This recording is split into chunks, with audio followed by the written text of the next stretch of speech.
বাংলাদেশ থেকে ইলিশ নেবে না ভারত? বিষয়টি আসলে হচ্ছে, ভারত কিন্তু বাংলাদেশের কাছ থেকে সব ধরনের ইলিশ আমদানি করে না।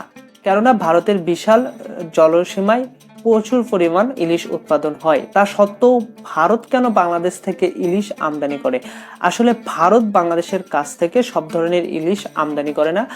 ভারত বাংলাদেশের কাছ থেকে শুধুমাত্র পদ্মার ইলিশ আমদানি করে।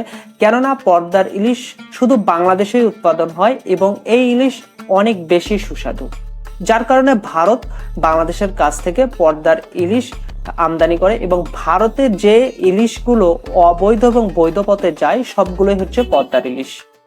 এই যে ভারতে বাংলাদেশ থেকে 3000 টন ইলিশ রপ্তানি করা হচ্ছে, এ বিষয়ে একটি আইনি নোটিশ পাঠিয়েছেন সুপ্রিম কোর্টের এক আইনজীবী। এই বিষয়টা পরে বলছি, তার আগে বলি, বাংলাদেশ থেকে ভারতে ইলিশ রপ্তানিকে কেন্দ্র করে অনেকেই পজিটিভ এবং নেগেটিভ দুইটা দিকই তুলে ধরেছেন। একটি পজিটিভ দিক অনেকেই তুলে ধরার চেষ্টা করেছেন বা বলার চেষ্টা করেছেন, সেই দিকটি হচ্ছে, যেহেতু ভারতে অবৈধ পথে ইলিশ পাচার হচ্ছে সেহেতু রপ্তানি করাই ভালো।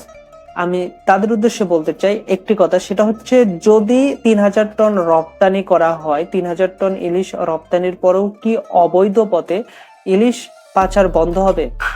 এই কাজটা যারা করে তারা কি এটা ভাববে যে 3000 টন ইলিশ রপ্তানি করা হয়েছে, আমরা আর ইলিশ পাচার করব না? এটা হচ্ছে হাস্যকর একটা যুক্তি। বাংলাদেশ থেকে ভারতের ইলিশ রপ্তানির বিপক্ষে একটি আইনি নোটিশ পাঠিয়েছেন সুপ্রিম কোর্টের আইনজীবী মাহমুদুল হাসান। সে আইন নোটিশে বলা হয়েছে 3 দিনের মধ্যে যেন ভারতে ইলিশ রপ্তানির কার্যক্রম বন্ধ করা হয়। সুপ্রিম কোর্ট কি রায় দেন সেটা পরবর্তীতেই জানা যাবে। এই বিষয়ে, অর্থাৎ বাংলাদেশ থেকে ভারতে ইলিশ রপ্তানির বিষয়ে আপনার যদি কোনো মতামত থাকে অবশ্যই কমেন্ট করে জানাবেন। ধন্যবাদ।